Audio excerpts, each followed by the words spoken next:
The fourth time I tried to redeem the tragic male character, I still couldn't change the outcome of him sacrificing his life for the female lead. After forcing a smile through the wedding of the male and female leads, he resolutely took a knife and lay down in the bathtub. By the time I rushed home, blood had already spread across the floor. Simon lifted his head from the pool of blood and gave me a sorrowful smile. Jessica got married. This time, I really can't hold on anymore. But seeing her happy, I'm so happy for her. Watching his face rapidly turn ashen, my eyes reddened, and my voice trembled. What about me then? Hearing this, he gently closed his eyes and left his final words with a sigh. It's me, I'm sorry. The pregnancy test slip in my hand fell to the ground. He didn't know, but actually, this was the fourth time I had heard this line. But this time was different. This time, I was pregnant. Just last night, he was still touching my belly, gently kissing my ear. Honey, do you think our baby will be a boy or a girl? Unfortunately, that question will never get an answer. Amid the system's alarms, my world was restarted once again. When I opened my eyes again, 18-year-old Simon was being cornered at the familiar alley entrance. Blood trickled from the corner of his mouth, and his gaze pierced through the crowd, locking directly with mine. The young man leaned quietly against the wall, his school uniform washed to a pale shade, his face bruised. Several thugs with brightly dyed hair surrounded him, shoving him while hurling insults. He didn't fight back, nor did he shield himself, his gaze fixed in the direction where I stood. I have experienced this scene many times before. Every time in the past, I would rush over without hesitation, stand in front of him, scold those troublemakers, and protect Simon. But this time, my feet felt as if they were nailed to the ground. In my previous life, I accidentally read his diary. It turns out that throughout this bullying, what he had always hoped for was for the female lead to pull him out of the mire, not for me, who had barged in, truly the gentlest male supporting character in the novel, born to protect the female lead. Even this affection from my youth was hidden so carefully, leaving no trace. The system in my mind kept sounding alarms, urging me to take action. I took a deep breath and finally took a step forward. The thugs noticed me and sneered. A yellow-haired guy sneered. "Oh, look, the simp is here again," another chimed in. "Does he really think he's some kind of hero?"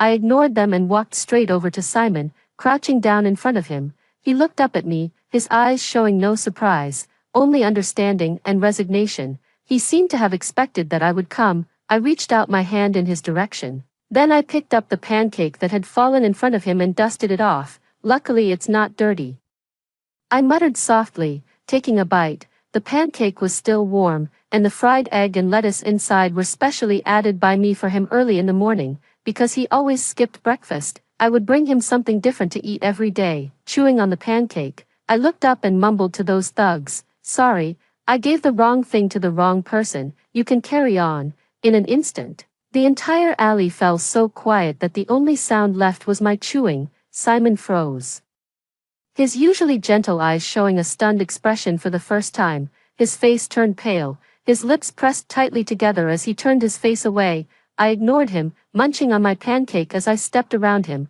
By the time Simon entered the classroom with the sound of the bell, a large part of his clothes were already soaked. He glanced at me, his lips moving as if he wanted to say something. I avoided his gaze, raised the book between us, and let my thoughts drift far away. Back then, when I accepted the system task, I didn't hesitate to choose this seemingly simplest mission, redeem the gentle male supporting character. I naively thought that redeeming someone who appeared gentle and kind wouldn't be too difficult. The first time, I approached him as a friend. I shielded him from his father's drunken domestic violence, covered his mother's medical expenses, and supported him through his lowest moments, watching him gradually become a renowned scientist.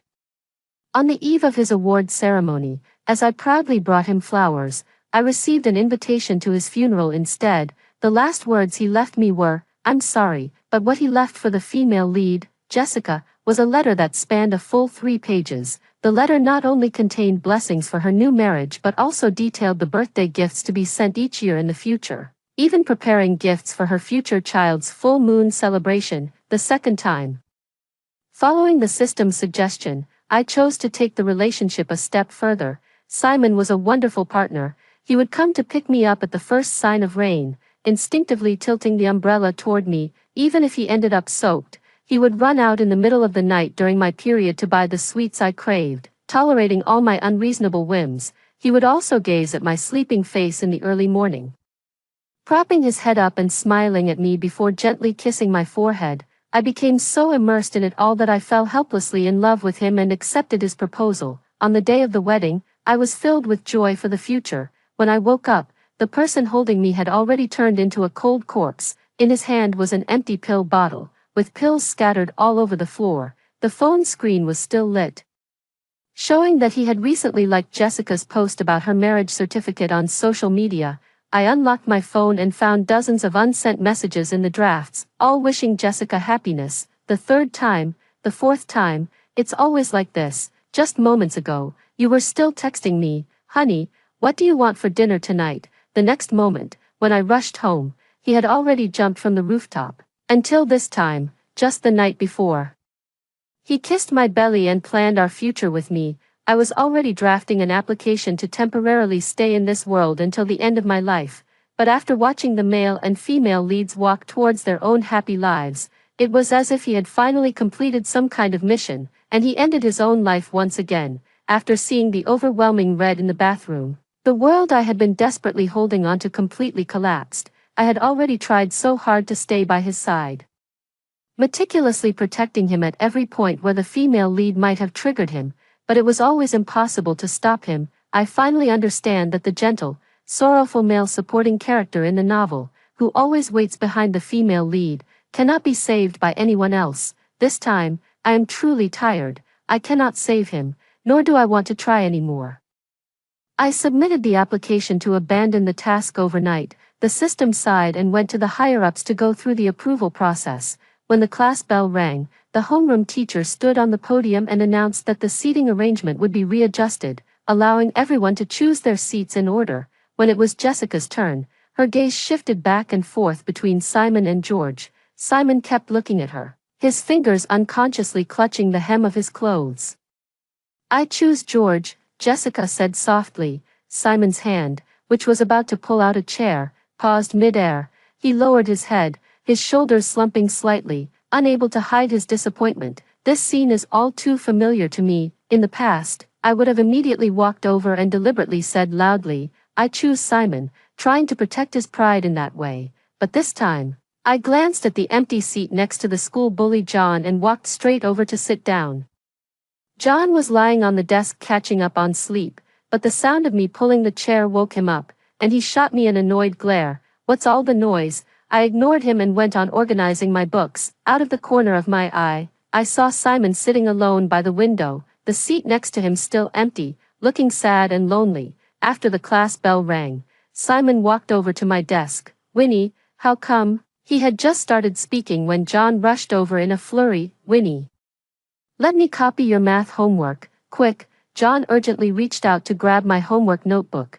Simon suddenly stepped between us. A flicker of displeasure crossed his usually gentle face. He shoved his own homework notebook at John. Use mine. John was taken aback for a moment, took the homework notebook and muttered, thanks, then slumped back onto the desk and started copying. As soon as the lunchtime bell rang, the students all rushed toward the cafeteria. Simon stood still in place, his gaze following me the whole time. I knew what he was waiting for. Every time it was time to eat, I would promptly take out 2 lunch boxes and hand one of them to him. His mother was seriously ill and bedridden, and he had to work after school to support his family. In the past, I was moved by his pitiful appearance and softened my heart time and again, but this time, I walked straight up to John. Didn't you say you were treating me to a meal? John scratched his head. Almost forgot. Let's go.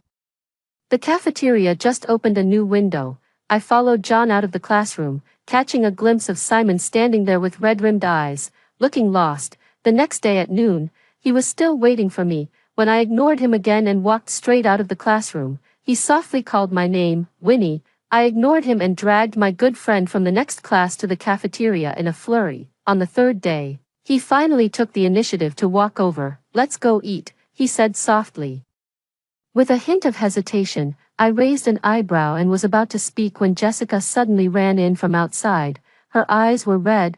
Clearly she had just been crying. Simon instantly looked nervous. What's wrong, Jessica? George, He promised to go to the library with me, but he went to play basketball instead. Jessica sobbed. Don't be sad, George probably just forgot. Simon quickly handed her a tissue, his tone so gentle it could melt, but this is already the third time.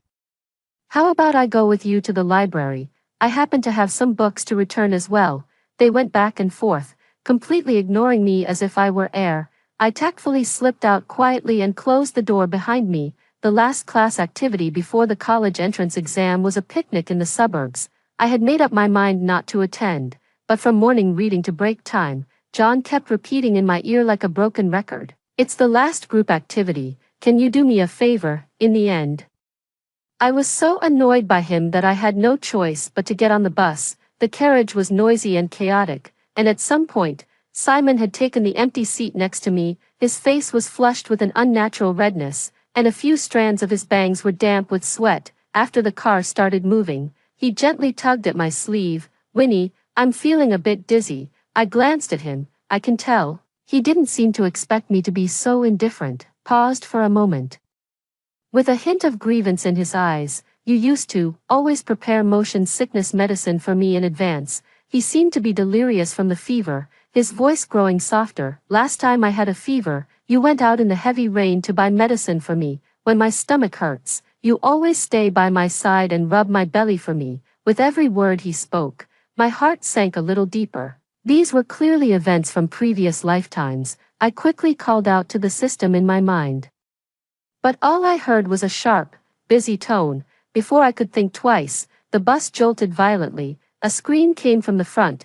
"There's a landslide." The bus tilted uncontrollably to the right, and chaos instantly erupted inside the cabin. Simon, who had been drowsy just moments before, suddenly snapped awake and instinctively lunged toward Jessica in the front row, shielding her with his back. I was tossed and turned, and John howled while using his arm to shield me from the flying gravel. "Desk mate, this time you have to let me copy your homework, all the way until the end of the college entrance exams," he shouted with a grimace. After the car finally came to a stop, everyone helped each other out. Jessica was supported by George and was completely unharmed. Simon, however, was cut on the arm while protecting her, a deep gash that went down to the bone, soaking his school uniform sleeve with blood. He sat alone on a roadside stone, head bowed as he tended to his wound.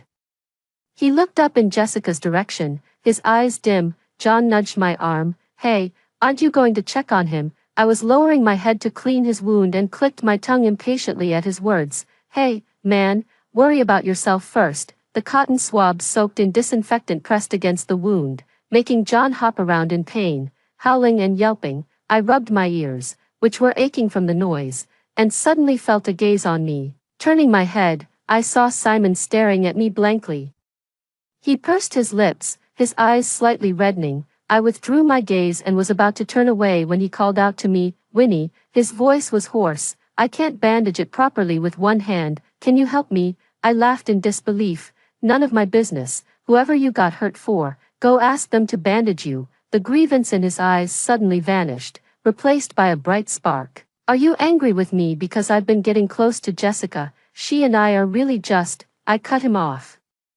"Whether you two are mother and son or not has nothing to do with me. Step aside, you're blocking the way." He froze, staring in the direction I had left, his wrist dropping as he gave up on bandaging the wound, letting it bleed freely. On the bus ride back, the atmosphere was much heavier than it had been on the way there. The students were resting in small groups, no one speaking. Suddenly, George stood up and said that 500 yuan was missing from the class fund. It was still in the outer pocket of my backpack before we got on the bus. George frowned as he checked his backpack. The carriage immediately erupted in chaos. Someone shouted, "Search the bags.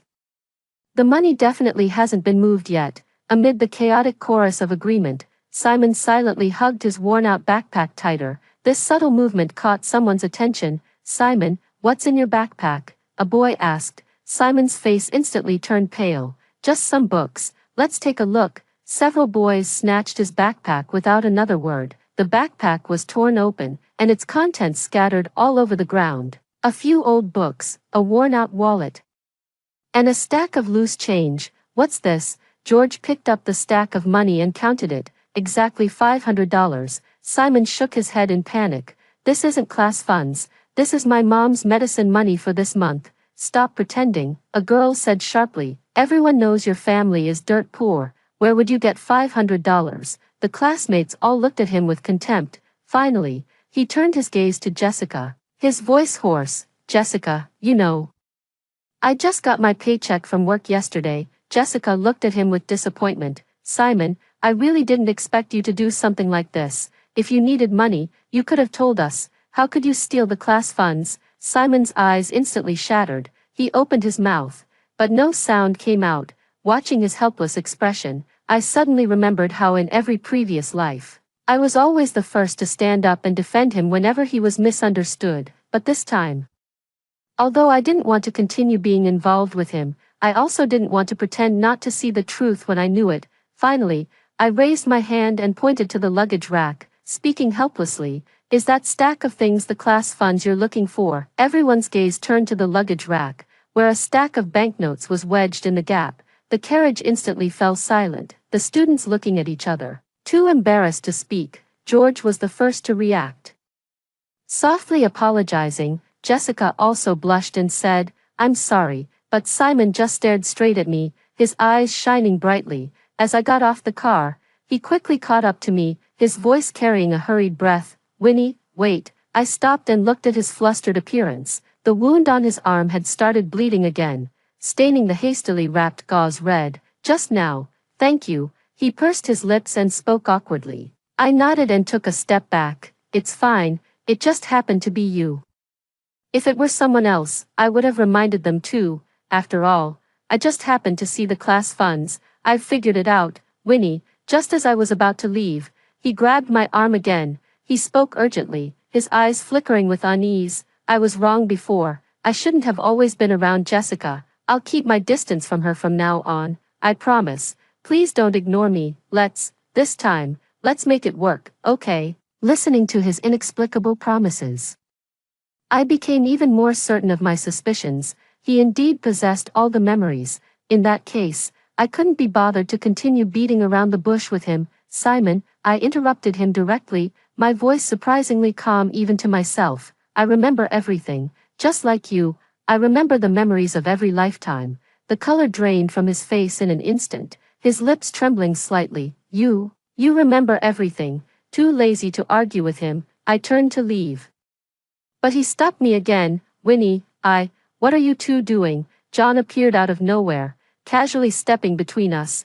What are you whispering about? Let me in on it too. I took the chance to create some distance. It's nothing, I'm heading this way anyway. Let's go together. John followed me with a grin. Of course, I didn't know that after I left, Simon remained standing in place, staring in the direction I had gone. Looking lost and dejected, his injured arm hung limply at his side, while his other hand slowly picked at the wound that had just stopped bleeding, until blood once again stained his entire arm. Since that day, Simon has been like a silent shadow, appearing in every corner of my life. After school, he would follow me from a distance of over 10 meters, making sure I got home safely. Every morning, a bottle of warm milk would appear on my desk, and when it rained, an umbrella would be placed by the classroom door in advance.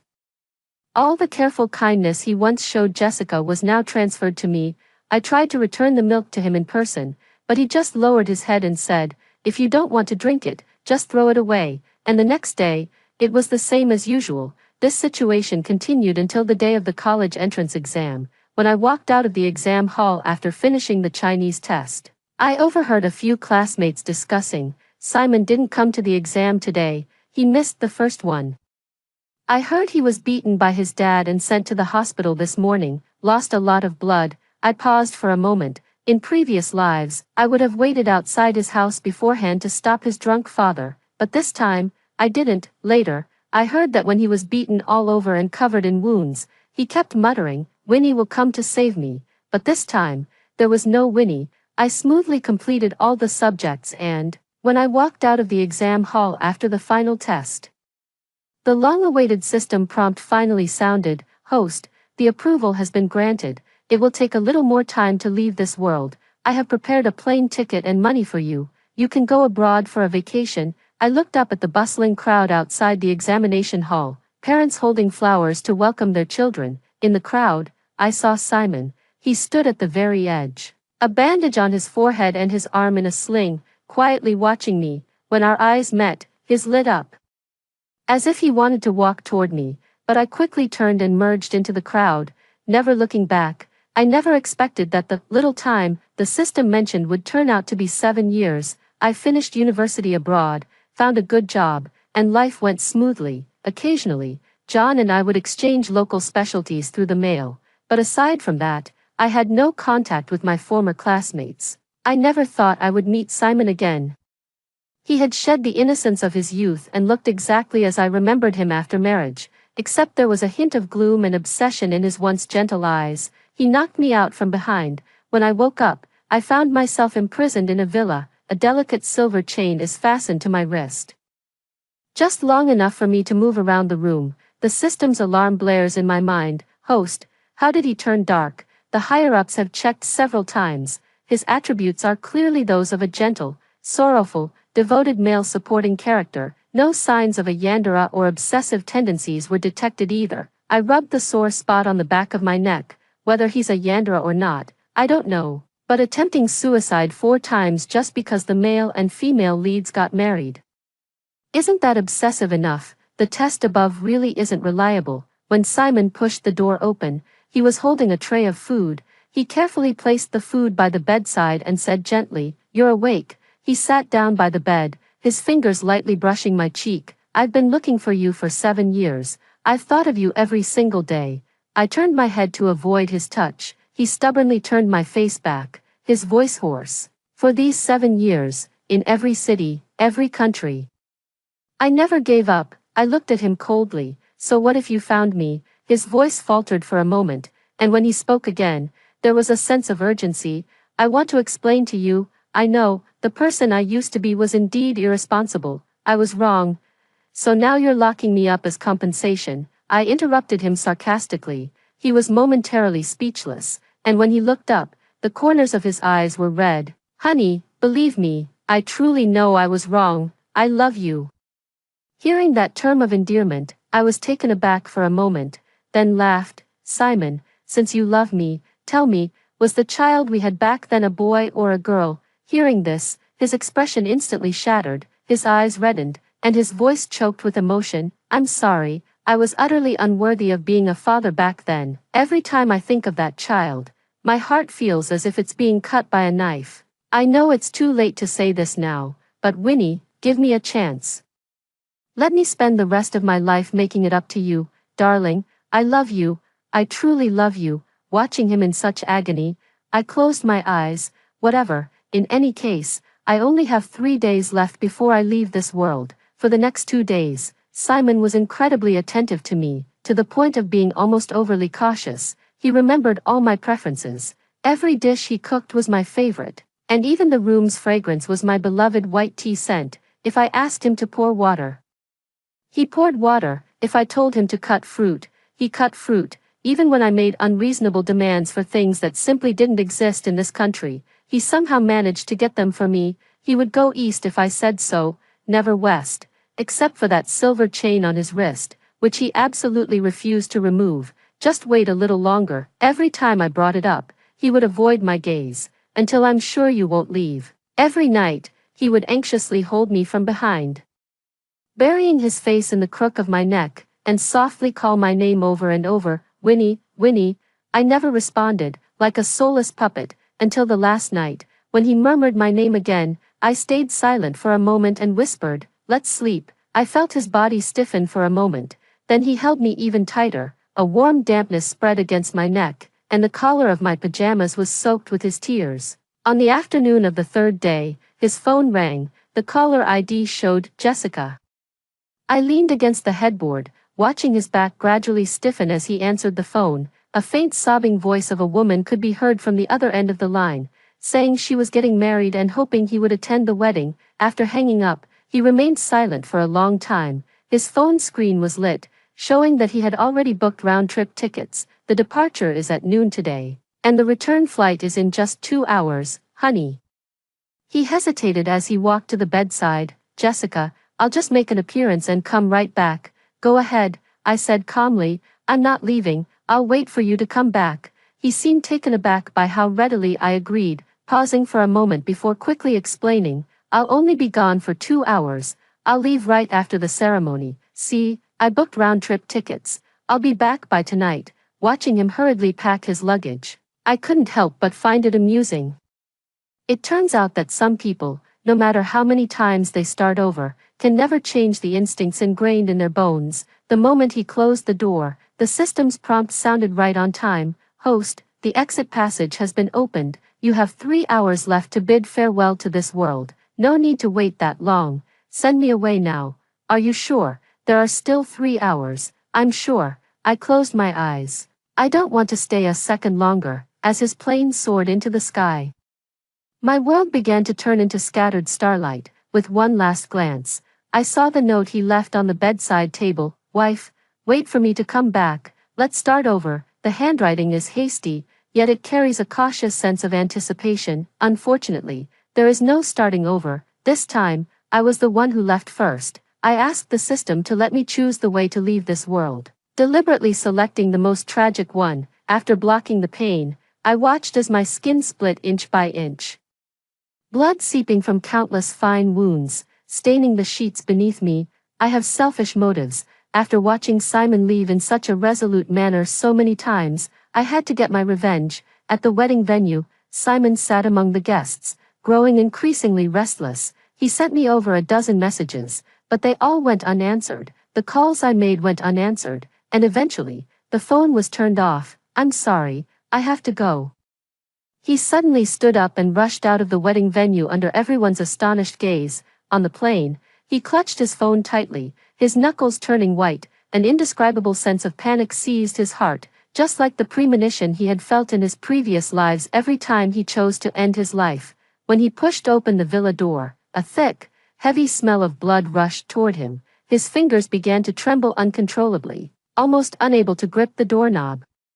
The bedroom door was slightly ajar, and the blood that had seeped out had already dried and darkened. He mustered his courage and pushed the door open, and the sight before him made his heart stop. I lay quietly on the bed, with a glaring red beneath me. The blood had soaked through the sheets, even dripping onto the floor, congealing into dark patches. Winnie, he stumbled to the bedside, his fingers trembling as he reached to check my breath.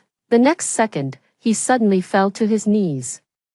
Letting out a heart-wrenching cry of agony, he held my already cold body tightly, as if clinging to his last piece of driftwood. Don't, Winnie, please. His tears fell in large drops onto my face, mingling with the bloodstains. I was wrong. I really know I was wrong. How familiar this scene was. Once, I too knelt on the rooftop, begging him not to jump. At that time, I was also holding onto his leg, crying my heart out. But what did he do then? He gave me a sorrowful smile, gently pried my fingers open, and without hesitation, leaped down. You were begging me like this back then, he sobbed, pressing my cold palm against his face. But I actually treated you like that. His crying gradually faded into desperate murmurs. So this is what it feels like to watch the person you love most die before your eyes. But all of this, I could no longer see or hear. In the last moment before my consciousness completely detached from this world, I only saw his blurred figure kneeling in a pool of blood. The system prompt gently sounded. Task world detachment completed. Host, welcome back. After returning to my own world, I immediately took on a new task without delay. This time, I carefully selected a startup script. A self-made female entrepreneur who worked her way up to become an industry giant. What a lousy redemption script. I'm never taking on such a role again. In this new world, I'm busy expanding the market and developing products, living each day to the fullest. The script of a strong female lead is far more interesting than romantic entanglements. That day, I was reviewing the quarterly reports when the system suddenly popped up with some gossip. Host, did you know? Something big happened on Simon's side. Without looking up, I continued reading the documents. What, did he attempt suicide again? Even more extreme than that, the system's electronic voice carried a tone of gossipy excitement. He cremated your, the body from that world, put the ashes in a custom-made glass bottle, and sleeps with it every day. He stopped managing the company and just stays in the bedroom where you last met. I raised an eyebrow and continued flipping through the report in my hand. What's even more terrifying, the system lowered its voice. He used some method to collect traces of you from every world, photos, videos, even things you used, all stored in a secret room. When Jessica went to see him, he directly kicked her out, saying, "Don't disturb me and Winnie." Tisk. I took a sip of coffee. He really is an obsessive at heart. The most extreme part is, he somehow heard that you might be in another world and started frantically researching methods of time travel. It said he sacrificed half his lifespan just to. The system's voice abruptly cut off, replaced by a sharp, piercing screech. I had a sudden feeling and looked up, gazing through the office's floor-to-ceiling window to see a familiar figure standing downstairs. Simon. He had lost a lot of weight, his suit hanging loosely on his frame, his face frighteningly pale. But his eyes were strikingly bright, staring directly at me. The system stammered, "He actually came looking for you." I calmly met his gaze and even gave him a slight smile. Then, I withdrew my gaze and pressed the intercom button. "Anna, get ready, we're acquiring that tech company ahead of schedule." "Host, aren't you going to hide? He's right downstairs. What's the rush?" I calmly signed the last document. System. Settle the task points for this world. Task completion rate 98%. Evaluation S grade, but host, send me to the next world. I stood up, casting one last glance at the stubborn figure downstairs. I don't believe he has that many lives to sacrifice. As the white light of teleportation enveloped me, I saw Simon frantically rushing toward the building's entrance. Unfortunately, it was still a step too late. Once again, he failed to catch up with me. I closed my eyes. "Keep chasing. No matter what, you will never catch up to me." During breaks between missions, I managed to go back and see John twice. The first time was when he got married. I quietly sat in the last row of the wedding, watching the once carefree school bully, now dressed in a sharp suit, his hands trembling with nervousness. After the ceremony, he spotted me, his eyes instantly lighting up as he eagerly pulled the bride over to me. "Winnie, this is the desk mate I always tell you about," he said cheerfully, introducing me to the bride, then turning back to me. "And this is my wife, Kathy." The bride smiled gently and handed me a wedding candy. "John often talks about you, saying you used to let him copy your homework back in the day." I looked at the happiness radiating from John's face and suddenly remembered that rainy day in our senior year of high school, when he gritted his teeth and used his injured hand to shield me from the flying gravel. Now he has found his own happiness, and that's truly wonderful. The second time I went back was for his child's full-month celebration. The little one was chubby, lying in the crib and blowing bubbles. John was flustered as he rushed to prepare the formula, grumbling, "This little one is so hard to please." Yet the smile in his eyes was unmistakable. "How are you doing now?" he asked me while patting the baby's back. "Still drifting alone abroad?" I nodded. "In this world, I've reincarnated 5 times. The first 4 times, I revolved solely around Simon. It wasn't until the last time that, by a twist of fate, I made a friend like John. This friendship unexpectedly became the warmest reward in my long and arduous mission. Before setting off for the new world again, I went to say goodbye to John. I brought a longevity lock for his child, and the little one giggled while grabbing the bell on the lock. Going back abroad again, John saw me off at the airport, chattering away with reminders. "Take care of yourself out there. And call anytime if you need anything, if you meet someone suitable. Don't be too picky. Settle down soon." His endless nagging filled the void left by my having no parents. I smiled and listened to his instructions without interrupting. "Winnie," he said seriously as we parted, "no matter where you are, I hope you'll always be happy. If anything comes up, just give me a call. No matter what happens, our friendship as desk mates will last forever." I was amused once again. "Yeah." I nodded and waved goodbye to him. As I turned and walked into the security checkpoint, I heard him shout from behind, "Remember to come back and visit often." Outside the airplane window, the clouds looked like soft cotton candy. The system asked softly, "Host, what kind of world would you like to go to this time?" "Whatever." I closed my eyes. "As long as Simon isn't there, I know that no matter which world I go to, there will always be a place where someone genuinely wishes for my happiness. That's enough."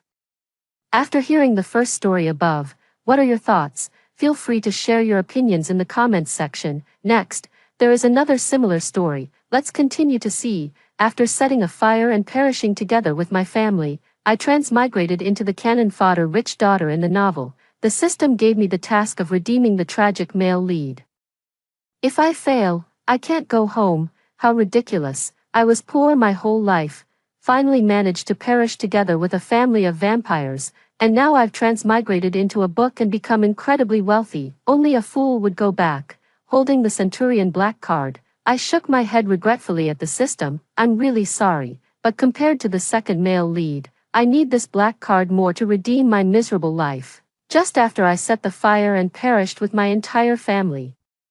I opened my eyes again, staring blankly at the luxurious bedroom. I murmured, "Am I in heaven?" Suddenly, a white ball of light appeared in midair. As the system explained with vivid emotion, I learned that I had transmigrated into a novel, where I was the daughter of the wealthiest celestial dragon, and also a cannon fodder character in the book. In the plot, the commoner male lead resented me, a celestial dragon, for using money to humiliate his dignity. After replacing my father as the richest person in Country C, he subjected me to extreme revenge.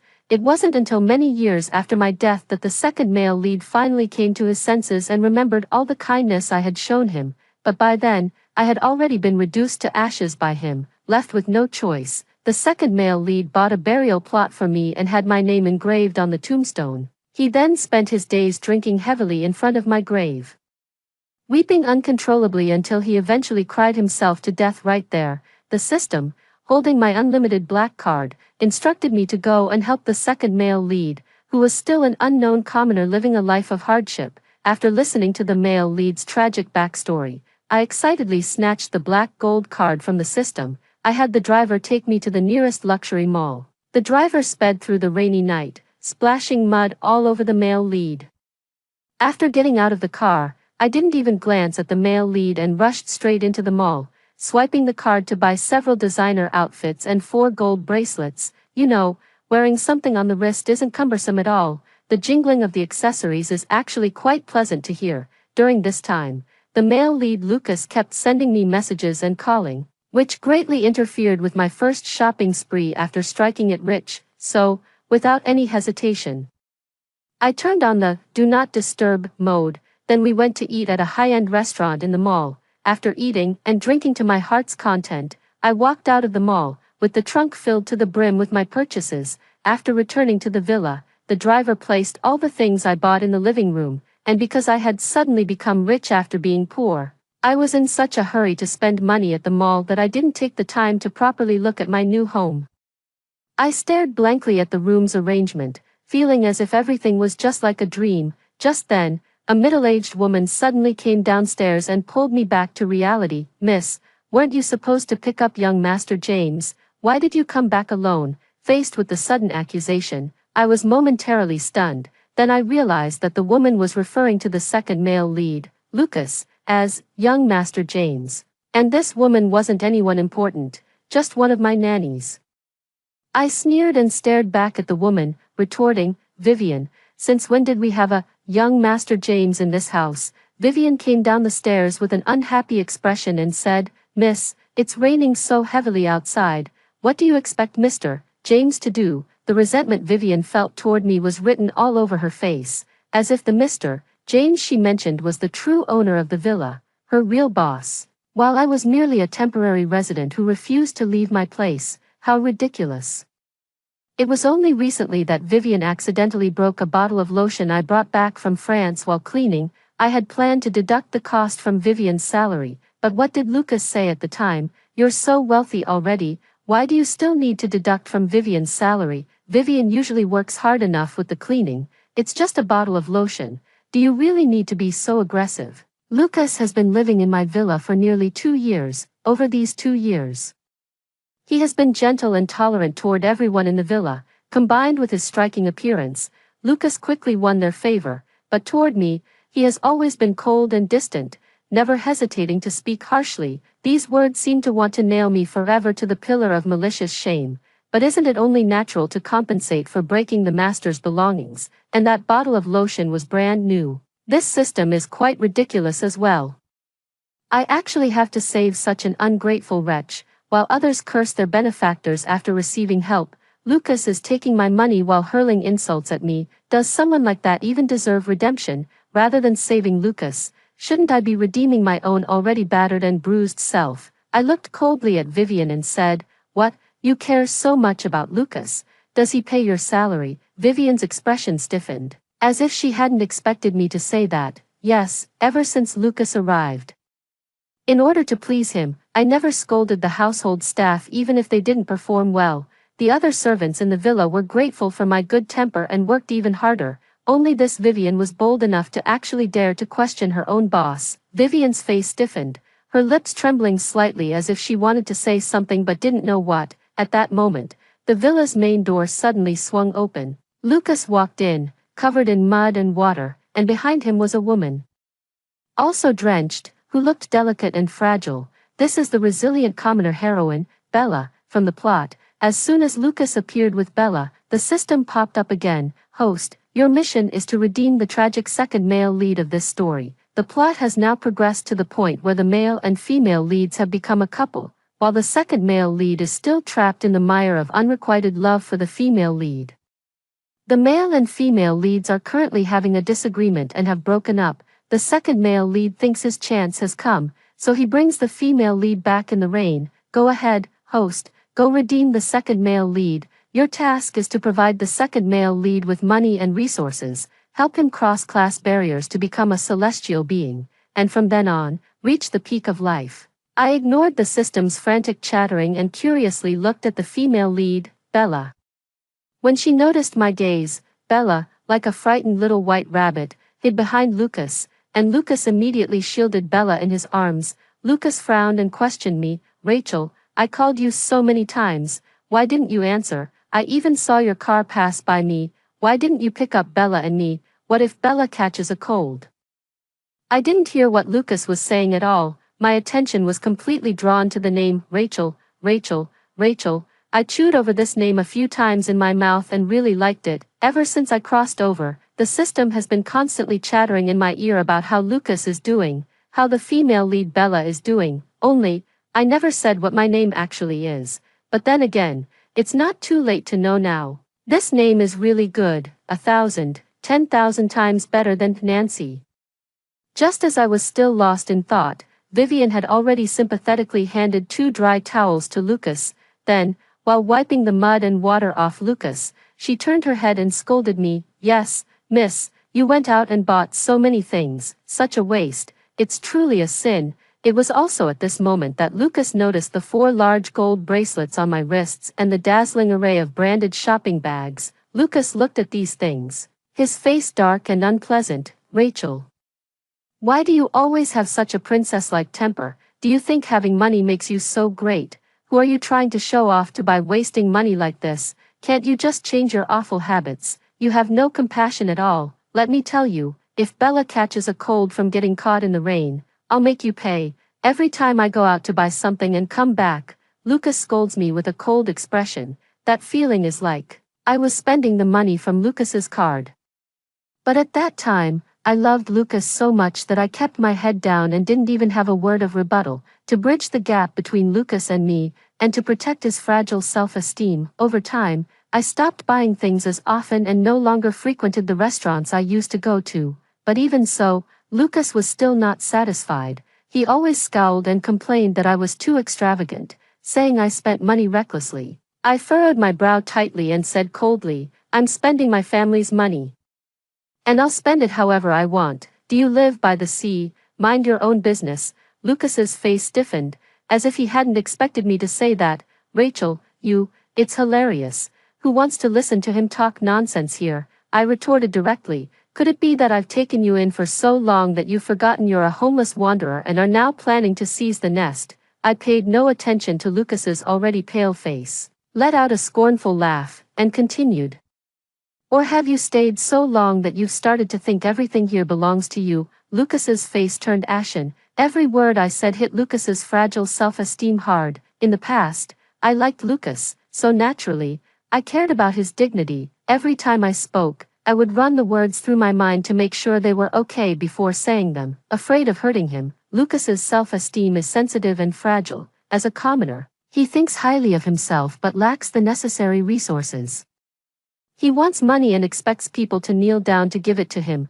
Faced with such a Lucas, even though I tried my best to be cautious, I still ended up hurting him. Compared to me, who was extremely humble in this relationship, Lucas is more like the arrogant and conceited celestial dragon. But how is this even possible? Whether one is a celestial dragon or a commoner, it is determined from birth. When commoners face celestial dragons, they instinctively feel inferior. This is a difference in bloodline. I can only say that Lucas, a commoner with a genetic mutation, happened to run into me, who is also genetically blind. Lucas was scolded by me to the point where he couldn't utter a single word. Vivian, on the other hand, seemed inclined to say a few words in Lucas's defense, but before she could even speak, I cut her off. Vivian, I'm scolding him, not you, right? Ever since Lucas arrived, you've been slacking off more and more. When it comes to cleaning the rooms, if I don't remind you, you won't clean mine, but Lucas's room gets tidied up every day. Vivian didn't expect the fire to be directed at her before she even had a chance to speak. Miss, I waved my hand to cut her off directly. All right, no need to say more. Vivian, you're fired, and the bottle of toner you broke will be deducted from this month's salary. Vivian's face changed, and she didn't dare to plead for Lucas anymore, crying out, Miss, I have a sick mother at home and children still in school. Could you please not fire me? I really need this job. Vivian had a clever plan, only asking me to keep her but not saying a word about whether she would work properly in the future. I sneered and said, impossible, you're leaving today. Lucas tightly gripped the thoroughly dirty towel in his hand and said discontentedly, Rachel, can you stop being so difficult? If you were usually nicer to Vivian, wouldn't she clean your room? Can't you reflect on yourself a little? You've never been poor, so you don't know what life is like for the impoverished. If you fire Vivian, what will happen to the elderly and children at home? You're practically driving them to their deaths. Lucas was wrong. I've been poor. In my previous life, I was genuinely poor for a lifetime. So poor that I couldn't afford meals and had to eat leftovers from others in the cafeteria. So poor that I scavenged through trash bins. Unable to gather enough for tuition and book fees even after a month. So poor that when a senior in my college dorm asked me to help with fetching meals, water, and packages and gave me 100 yuan as a tip, I would tuck the money under my pillow and wake up laughing in my dreams, because I've been poor. I know what it's like to be poor. Someone like Lucas is a total green tea white-eyed wolf. He doesn't hesitate to take money, but after receiving it, he turns around and accuses the payer of trampling on his dignity with their money. Damn it, it's like being a pimp and still wanting to erect a chastity arch. Now I won't indulge him anymore. Vivian can also get a salary. Why don't you hire her to take care of you? Then you can even use your own money to support Vivian's whole family. Lucas was immediately left speechless. He naturally couldn't bear to spend his own money, even though all that money was transferred by me to him. He never hesitated to spend on himself and Bella, but wouldn't spare an extra cent beyond that. Even I, the one who gave the money, never received a thank you gift from Lucas. No, forget about thank you gifts. Every time he received money, Lucas would send long messages accusing me of insulting him with money. Calling Lucas an ungrateful person would be an insult to the wolf. Seeing Lucas remain silent, I sneered and immediately had the family bodyguards drag Vivian out. Fortunately, although the people in the villa had a favorable impression of Lucas, most of them were still reasonable. Under the suppression of the celestial dragon bloodline, no one dared to defy my words. Bella, standing behind Lucas, bit her lip and reluctantly withdrew her longing and greedy gaze from my clothes and bags. With a hint of sympathy, she glanced at Vivian being dragged away, then gently tugged at Lucas's sleeve and said pitifully, Lucas, maybe I should leave first. Miss Duncan doesn't seem to welcome me. Lucas, I'll go now. Miss Duncan is jealous because you brought me back. You should comfort her properly. After saying this, Bella turned around as if to walk out, but with the storm raging outside and having just broken up with the male lead, Jacob, she had nowhere to go. How could she bear to leave? They were already standing in the entryway, just one step away from walking out, yet after turning around, Bella didn't move an inch. Only Lucas, oblivious to the situation, pulled Bella into his arms without a second thought. He said softly, it's already so late, and it's raining outside. What if you get sick? Then he turned to me and said arrogantly, Rachel, Tidy up a room for Bella to stay in. I'll take Bella to take a hot bath first." With that, Lucas was about to put his arm around Bella and come in. I directly reached out my hand to stop them, who agreed to let Bella stay in my villa. I deliberately emphasized my villa heavily, and sure enough, I saw Lucas's expression turn sour. "Rachel, can you please stop being so unreasonable? Vivian has already been fired by you. What more are you dissatisfied with? And the one I've always liked is Bella. I just see you as my little sister, so please stop being unreasonable."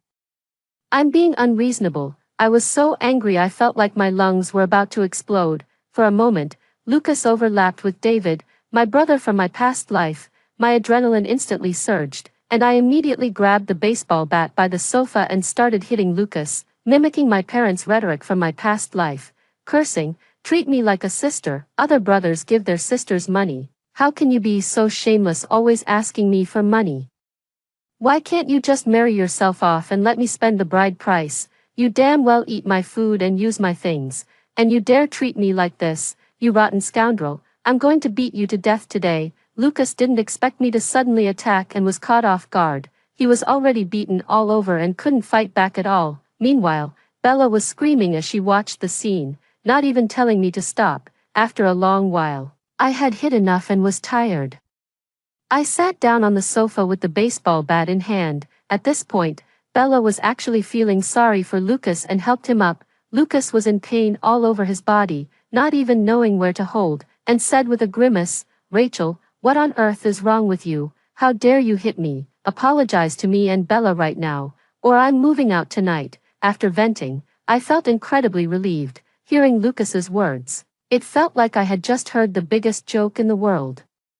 And I burst out laughing. When I finally stopped laughing, I pointed to the door behind them and said, "The door is right there. Take care on your way out." Just as I finished speaking, a clap of thunder happened to strike. Lucas's face flickered in and out of view with the flash of lightning. He turned to look at the heavy rain outside, clenching his fists tightly. The hatred and resentment he felt toward me were written plainly on his face. What is Lucas hating me for? And why does he have the right to hate me? Does Lucas hate me for giving him a place to live, so he doesn't have to sleep on the streets? Hate me for giving him money? Hate that I used my connections to help him start a business? After a long while, I finally heard Lucas say through gritted teeth, "Rachel, I'm telling you, if I step out of this door today, even if you beg me, I won't come back. You know, playing hard to get doesn't work on me." I shook the baseball bat in my hand and said calmly, "For a top-tier ingrate like you, who bites the hand that feeds, why would I have any reluctance?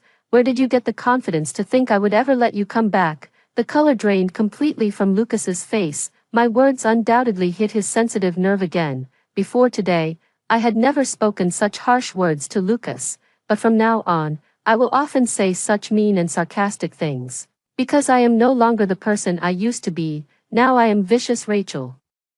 Seeing that I was determined to make them leave, Lucas pulled Bella and walked out. However, they left very slowly, as if waiting for me to stop them. Lying on the sofa, I could still hear Bella trying to persuade Lucas, "Lucas, you will definitely succeed. You've never been inferior to anyone." Of course Lucas will succeed, but the prerequisite for his success is that I use my own money and connections to clear obstacles for him, bit by bit, creating a smooth and broad path to Rome for him. With such thorough arrangements, even a fool could succeed, but now, without the help of me, a celestial dragon, Lucas is just an ordinary commoner with nothing but unyielding integrity, and Bella, who is determined to marry into a wealthy family and become a young mistress, would she still be willing to stay by the side of this simp male lead? Although they walked slowly, the road wasn't long. The two walked out of the room and then out of the villa. Not a single word of me trying to stop them was heard until the villa's main door slammed shut. Lucas stood at the door, his gaze flickering with uncertainty. He was already regretting the words he had said to me, standing outside the door feeling a bit at a loss, just looking at Bella, who was still pitifully staring at him. Lucas forced an awkward smile and led her away. I stood by the window on the second floor, watching Lucas's retreating figure, lost in thought. Lucas really does have a handsome face. In terms of looks, no one in the upper three realms could compare to Lucas. Not even the male lead, Jacob, fell a bit short. youth campus, melancholic college boy. No wonder Lucas had the original so completely captivated. But then I shifted my gaze to Bella in her little white dress and felt a pang of emotion, on the university campus. The romance between the male and female leads was so intense and dramatic that everyone jokingly called them the domineering CEO and the innocent flower from a novel. But once they left campus and stepped into society, the script shifted from a sweet romance to a story of a common gold digger aspiring to climb the social ladder and a domineering CEO from an elite family. Busy with his family business and in need of a well-matched, virtuous partner, the gap between them was as vast as a chasm. Their love couldn't withstand the storms and hardships. As a celestial dragon, the male lead will never learn to lower his head and compromise. The female lead still wants an equal status between them. After a fierce argument, the female lead left without looking back and found the devoted second male lead, and Lucas, thinking his chance had finally come, hurriedly went to pick her up, but at that time, I was so worried that Lucas might get sick from the rain that I humbly chose to drive and pick up Lucas and Bella to stay at my villa. Every day, my heart felt as if it were being torn apart as I watched the two of them interact. I sneered coldly. In reality, the original person and Lucas should have gone their separate ways after graduating from college. Just like the current male and female leads, the difference between the celestial dragons and commoners lies in their bloodline, and this is precisely the most irreparable gap. I stopped looking at the two of them, stood up, and closed the curtains. I had just sat on the bed, ready to sleep, when the system popped up again. "Host, why are you in the house?" The system transformed into a ball of light and flew out of my body, circling the villa before finally spotting Lucas and Bella in the heavy rain. The system immediately screamed, "Host, go out quickly and bring him back. He and the female lead are out in the rain." The piercing sound made me frown. But for this system that brought me a life of wealth, I still had some patience. I don't want to bring him back. Nor do I intend to redeem him. System, don't you think I need redemption more than Lucas? The system began to panic and started shouting, "Host, how can you not follow the plot? You came to this world to redeem the second male lead. That's your mission. If you fail to complete the task, you'll be punished." I've read a few novels, and in them, failing to complete tasks usually results in being eliminated by the system. I moved directly under the chandelier. Isn't it just elimination? See that lamp up there? Let it fall and crush me to death. The system transformed from a white orb into a pink orb right before my eyes, clearly about to explode with anger. It's not about killing you, it's worse than death. If you fail the mission, you'll never be able to return to your original world. You'll be stuck in this unfamiliar mission world forever. I paused, never expecting such a blessing. My voice trembled with overwhelming excitement. Really? Can I really stay here forever as the heiress to the richest family? Can I have endless wealth for the rest of my life? The system clearly paused for a moment, seemingly not expecting me to react this way. However, the system seemed unaware of my life experiences and actually tried to persuade me. "Host, you can earn money again when you return to your original world. Think about your biological parents. They're still waiting for you in the original world to support them in their old age. If you don't go back, what will they do?" I threw myself onto the sofa, lay back, and said boldly, "System, you don't need to worry about me. I've taken care of everything." The system didn't understand what I meant and asked in return, "What do you mean by taken care of everything?" I chuckled softly a few times, not bothering to hide anything. On New Year's Eve, the whole family gathered for a meal. At the dinner table, my parents discussed marrying me off to a man in his 50s for a $300,000 betrothal gift. Both of my older sisters urged me to marry him, and my younger brother certainly wasn't going to speak up for me. In a fit of anger, I set the house on fire. Our entire family, every last one of them, has been taken care of. The air fell into an eerie silence. After a long while, the system finally struggled to speak. "Before you died, what was your name? How old were you? And what were your family members' names?" "My name was Nancy. I was 23 before I died.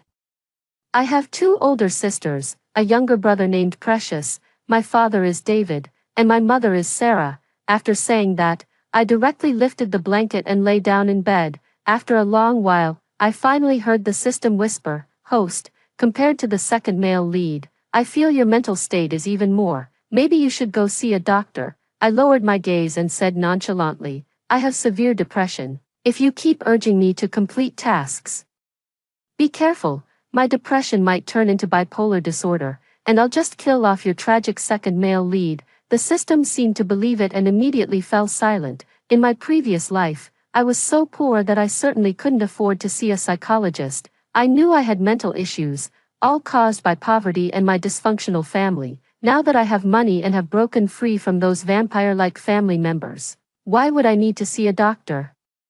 But I've never understood why my two older sisters, who were also oppressed by our parents, could harbor no resentment at all. They could calmly accept all the scolding, beating, and exploitation. They even urged me to marry that old man who was older than our father. Their enthusiasm made it seem as if they would get a share of the bride price once I was married. But it's okay if I can't figure it out. I'll just go back to sleep on my Simmons mattress. Early the next morning, my best friend Lily's message bombardment woke me from my sleep. Rachel, Rachel, Rachel, Rachel, are you up yet? Rachel, the land you previously picked out for Lucas is going up for auction the day after tomorrow. Should we go together? After all that talking, only the last sentence was actually useful. I carefully recalled that in the storyline, I had bid on that piece of land and gave it to Lucas as a gift. After Lucas signed without hesitation, he accused me of insulting him with money. Later, the value of this land skyrocketed rapidly, which became a crucial step for Lucas to rise above his social class and replace my father as the wealthiest person in Country C. After that, Lucas began to suppress the Duncan family and seek revenge against me. The Green family was the leader of the lower 5 clans, and at that time, only Lily offered me assistance. It's just that the Green family was also dragged down by Lucas from the top 5 to become a small clan. Now what I need to do is acquire this piece of land and firmly secure the Duncan family's position as the wealthiest. Just thinking about the endless money beckoning to me gets me excited. I immediately replied, yes, yes, let's go together the day after tomorrow. Lily seemed to be waiting for my reply, responding instantly after I finished speaking. It's okay, if you're going with Lucas, I can manage on my own. What? Rachel, you agreed to go with me, and then a phone call came through. After spending 2 days hanging out with Lily, I finally convinced her that I had truly let go of Lucas. At the auction, I forced myself to chat with a few business partners. It's just that I've never been involved in finance, so I really don't understand much about it. The business partners were all from minor clans that couldn't even make it through 5 rounds. They rely on the Duncan family to survive, and on top of that, the news of my fallout with Lucas had already been spread all over the circle by Lily. Everyone thought I was in a bad mood and didn't want to talk, so no one dared to make me feel worse. Lily was eating a small piece of cake when she suddenly patted my shoulder, pointed in a direction, and exclaimed excitedly, Rachel, look who's here. I followed the direction Lily was pointing and looked. The person who arrived was none other than Lucas and Bella. However, the suit Lucas was wearing was the same one he had on when he was kicked out earlier. It had only been simply washed but not ironed. Now it was covered in wrinkles. It's not hard to see that Lucas is living quite frugally now. I frowned at the two of them, puzzled. Only those who are invited can enter this kind of auction. How did Lucas get in? Could it be that after I kicked him out, Lucas went so crazy for wealth that he resorted to robbing a bank? The system thoughtfully explained, Host, you previously gave the male lead an invitation. I noticed Lucas staring at me for a long time, the resentment on his face fading slightly, before he finally gave me a meaningful smile. I sneered, Lucas is still dreaming. He actually thought that, even now, I would still bid on this piece of land and give it to him. After learning last year that this piece of land was going to be auctioned, I mentioned it to Lucas many times. I repeatedly promised to give him this land to help him start from scratch. When he saw me looking at him, Lucas's smile grew even more confident, as if he had me all figured out. It's a pity, Rachel, will not let him have his way. After several rounds of bidding, I finally secured this piece of land for $4.5 billion, after swiping the card to pay on the spot. The organizers brought the contract to the stage. Miss you, congratulations on successfully obtaining the development rights for this piece of land. I just stood up, intending to go up and sign the contract. Then, Lucas from the back row calmly stood up, pulling Bella along with him. The two walked up to me under the watchful eyes of everyone, and Lucas confidently said, Rachel, considering you're giving me this piece of land. I'll forgive you for what you did before. As long as you apologize to Bella, and I can move back in tonight. The confidence Lucas has now will soon turn into embarrassment. Ignoring Lucas, I walked straight onto the stage. I picked up the contract and waved it at Lucas. Just as Lucas was smiling and pulling Bella onto the stage, I decisively signed my name on the contract. Lucas noticed my action and shouted, "Rachel, what are you doing?" Then Lucas turned to the organizers and said, "This is my territory. This contract doesn't count, quickly bring a new contract." I never expected Lucas to still be unable to face reality at this point. I let out a cold laugh. "When did I say I would give you the land?" Then, as if appraising a piece of land worth 4-5 billion, "Could it be that your manhood is adorned with gold and jewels?" As soon as these words were spoken, a soft ripple of laughter spread through the auction hall. I did speak rather crudely just now. But most of us are celestial dragons from the upper 3 courts, the lower 5 courts, and some smaller clans. Once we've produced heirs, we all go our separate ways and do our own thing, without interfering with each other. This is a world of celestial dragons. There is an insurmountable chasm between celestial dragons and those lowly commoners. In the plot, it was precisely because the Duncan family openly supported a commoner that they incurred the displeasure of many other families, leading to their decline. Now, my current demeanor is seen as normal in the eyes of everyone. The celestial dragons have always looked down upon the lower-class commoners. Elegance and humility are reserved only for the inner circle of the celestial dragons. And because of these words, Lucas completely turned into a clown. Embarrassment and shame tormented Lucas's self-esteem. He stared at me fiercely, as if he wanted to devour me whole. The laughter and whispers in the auction hall reached Lucas's ears. Most of them scoffed at Lucas for overestimating himself, being spoiled and arrogant, deserving to be dumped, or being a freeloader, and so on. These words reached Lucas's ears and naturally made their way to Bella's as well. Bella had previously heard about this promising piece of land from the male lead, Jacob, and now she naturally hoped that Lucas could acquire it. "Rachel, you must return the land to Lucas, you promised." I narrowed my eyes dangerously and said in a low voice, "If you can come up with the money, I'll give him the land worth 4-5 billion.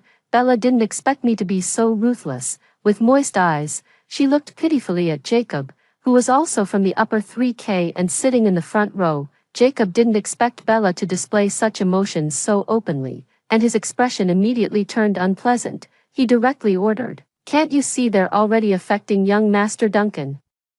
Hurry up and get these 2 commoners out of here." It wasn't until Bella was being dragged out by 2 burly men that she realized Jacob had treated her this way. She and Jacob had been in love for 5 years, had their feelings shattered so quickly after just a few days apart. As Lucas was being dragged out, he became even more ferocious, shouting at me, "Rachel, even if you beg me this time, I won't return to the villa." After the auction ended, I raised my glass and toasted Jacob.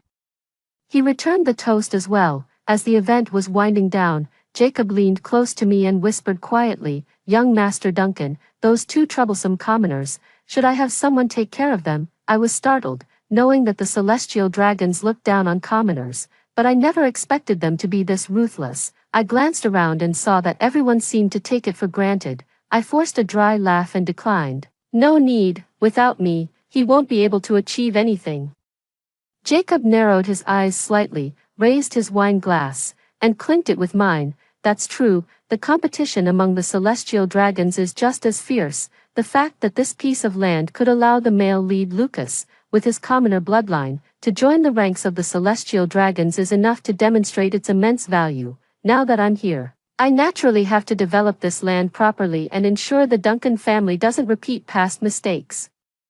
My close friend Lily is a great partner. When the Duncan family was being suppressed by everyone, she was the only one who reached out to help me. Bringing her on board this time is also a way to repay her unwavering loyalty. After developing the land, the Duncan family's position as the top of the 3 great houses will naturally become even more unshakable. Without my help, Lucas naturally couldn't develop his own career. No celestial dragon would give him the time of day. After facing rejection everywhere with his immature product, Lucas became completely hopeless, and it had been a long time since I last saw Lucas. I had almost forgotten he even existed. That day, As I was about to return to the villa, a figure emerged from the bushes and blocked my path. Someone so filthy shouldn't be appearing in this villa area. I frowned and was just about to call security to have him removed when he spoke. Rachel, it's me, please, I'm begging you to help me. I really have nowhere else to turn. Hearing the familiar voice, I froze for a moment before realizing that the man who looked like a homeless person was actually Lucas. I took a step back in disgust, yet Lucas seemed oblivious to the disdain in my eyes and continued speaking on his own. Rachel, I've thought it through. I genuinely like you. In the past, I was immature and let you down. I hope you can give me a chance to make it right. In the past, I didn't mean to do those things. I was just too insecure, unable to believe that a young lady from one of the top 3 families could like me. That's why I resorted to those methods to test your love for me. I truly know I was wrong. Can we just live well together from now on? Lucas was pleading. Although his body was covered in filth, his eyes remained as clear as ever. Now with a hint of brokenness from all the suffering he had endured, he looked utterly pitiable. Even I, the one who had suffered because of him, couldn't help but feel dazed for a moment. They say the eyes are the windows to the soul, but how could someone like Lucas deserve such beautiful eyes? I sneered and took a few steps back, afraid that the dust on Lucas might fly onto me. Lucas, however, seemed to have noticed my movement. He seemed taken aback by my actions and froze in place. Lucas's lips quivered a few times. As if he wanted to say something, I raised my hand to cut him off without mercy, saying, Lucas, who gave you the confidence to believe that someone from the upper 3 families would wait for a mere commoner like you? Watching Lucas's face suddenly turn pale, inexplicably felt a surge of satisfaction. Lucas, Cinderella never gets her prince, and the celestial dragons won't stop for a commoner like you. Now you know your earlier thoughts were right. I never truly loved you, so, can you get lost now? Lucas, his face deathly pale, shook his head incessantly like a rattled drum. He kept muttering under his breath, no, it can't be, you clearly loved me so much. How could you suddenly stop loving me? You must be lying to me, you must be. As he spoke, Lucas suddenly walked towards me and reached out as if he wanted to take my hand. Rachel, you must be lying to me, right? Let's talk this through properly. Okay. I frowned at Lucas's movement, and just before he could touch me, my bodyguard pinned him to the ground. Watching Lucas writhing and struggling on the ground, a flicker of disgust crossed my eyes, and I immediately had the bodyguard throw him out. When he was dragged out, Lucas had a look of disbelief on his face. He simply couldn't believe that the person who had once loved him to the bone and willingly paved the way for him with their own flesh and blood would actually be so heartless as to throw him out. 25. Looking into Lucas's large, shimmering eyes, I began to form a plan in my mind. Without giving another glance at Lucas's pitiful state, I turned and went back into the villa. A few days later, holding the things I wanted in my hands, I finally felt a real connection to this world. Ever since I crossed over, I always felt that everything was incredibly elusive, as if it might vanish the very next second. The texture of the eyeballs wasn't particularly pleasant, but holding them gave me an indescribable feeling inside. Just as I was carefully examining what exactly was wrong with this pair of eyeballs, the system popped up again. Host, I am about to leave the mission world. I froze for a moment. Although the system hasn't spoken for many years, the difference between its presence and absence is still quite significant. At least I feel a bit lost at times. The system is the entity I have known the longest in this world, and suddenly having it leave me still leaves me with a sense of loss. Why are you leaving so suddenly, system? Because the host has completed the hidden task. Rachel's obsession. After completing a hidden task, you can skip the main quest and leave the world directly. I frowned, looking at the glass-like pupils in my hand, and suddenly understood. In the original plot, Rachel fell in love with the commoner male lead at first sight, offering him both money and resources. Yet she didn't even desire his looks. Just looking at the second male lead was enough to satisfy her. I had originally thought the protagonist was simply love-struck, but it turns out she actually had a fondness for this pair of eyes. I held the eyeballs up to examine them closely and had to admit they were quite beautiful. Even though traces of fear still lingered in the eyes, they remained crystal clear, just like gemstones. No, in the presence of this pair of eyes, even gemstones become counterfeits. Only they are the true masterpiece. 26. the original owner lost both their family fortune and their life, yet still failed to possess these eyes forever. No wonder it became an obsession. Now that I have obtained these eyes, I have fulfilled the original owner's wish, feeling the tangible reality of this body. I think this time it truly belongs to me. As for Lucas, who lost his eyes, no one would care. In this world, countless commoners die at the hands of the celestial dragons every day. What difference would one more make? Sure enough, I never saw Lucas again. Even many years later, I lay in bed, a blaze of fire appearing before my eyes. That was the fire I set at the Lee family's house. My ears still seemed to be filled with their agonized curses. It wasn't until I saw all of them, along with the pain of my past life, turn to charred remains in the flames, that I closed my eyes without regret. It's great. Once again, I see this fire, and I am Rachel. After hearing the two stories above, what are your thoughts? Feel free to share your opinions in the comments section. Looking forward to hearing from you. If you liked this story, don't forget to like it, share it, and subscribe to my channel. See you next time.